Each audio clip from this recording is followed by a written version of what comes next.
The Department of Environmental Affairs is in talks with industry bodies to phase out or completely ban plastic products like straws and microbeads in South Africa. Single-use products are considered to be unfriendly to the environment. We all know this.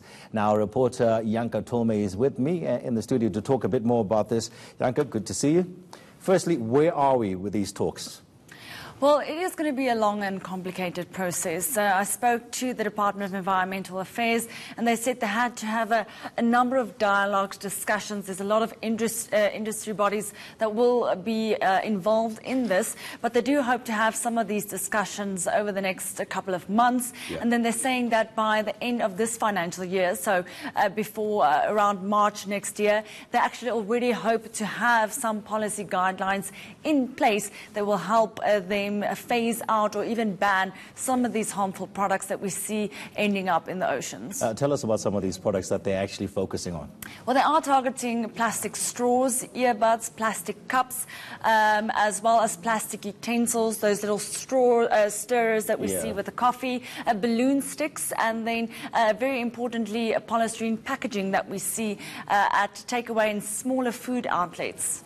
Okay, so there's obviously another side where industry could come and say, listen, we could phase all these out, but what do you expect us to use? What are the alternatives?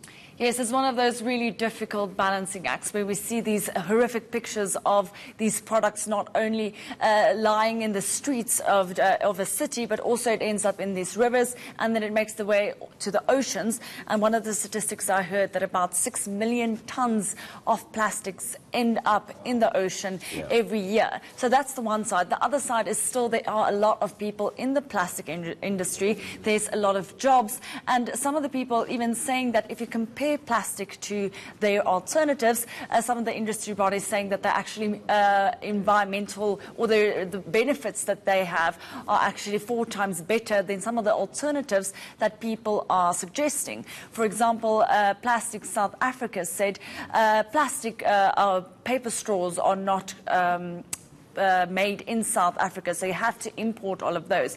And if you weigh up the carbon emission that has to, if you weigh that up, against plastics, it's actually better. For example, also it's lighter in packaging, and also the fact that you can keep a lot of food fresher for longer. And if you weigh that up against as well, they're saying that there are beneficial benefits to using plastics, but the thing is, the plastic waste end up in the oceans, and that's the biggest concern. That's a good point, isn't it? Because they've introduced these paper straws in a lot of restaurants that I've been to lately. The paper straws, and you've got in the US and in the UK, places like that, they use paper bags to, out of supermarkets. Yes. But then you've also got the other side of that is that, they have to cut down a few trees to manufacture those. Yeah, that's the thing. What people are saying is, and that's one of the key discussions that they will be having, is looking at the cost, the availability, and the impact of these alternatives that you are proposing. Some of them are not available in South Africa.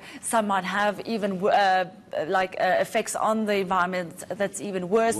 And also, if South Africans are open to this, I spoke to a couple of people, and some of my colleagues, saying that they hate these paper straws. We do know that they get wet, but then you get the bamboo straws, for example, but those are washable, but you have to travel then with this. Another thing is, for example, bread. What will you sell bread in if we see all these plastic packaging in the stores? So there's so many questions. So within a year, if we see those guidelines, it will be extremely good for the environment, but there are going to be some tough discussions before that. Look, when you look at the African continent, only Rwanda has banned certain types of plastics.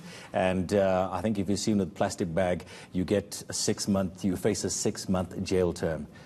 How does the Department of Environmental Affairs aim to police such a thing? I mean, that's going to be difficult as well, isn't it? That is going to be extremely difficult. I think that's why they made it clear that it's either banning or phasing out. Because obviously you can't one day tell a shop that they're not allowed to sell their food in polystyrene packaging anymore. Earbuds, obviously, if you ban the certain type of earbuds that has the plastic in between, are there any alternatives available? Use a toothpick.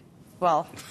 health concerns there, so it's going to be difficult. I don't think we're going to take quite the road one has taken. But the thing is, it is time that South Africa does take a drastic step when it comes to plastic use, because about just over half of the plastic that we throw away, according to the department, does not get recycled. This means it ends up in landfills or just in the streets. If you just take a drive down the road, it is sometimes quite concerning. A lot of it ends up on the streets. Janke Tolmay, thank you so much.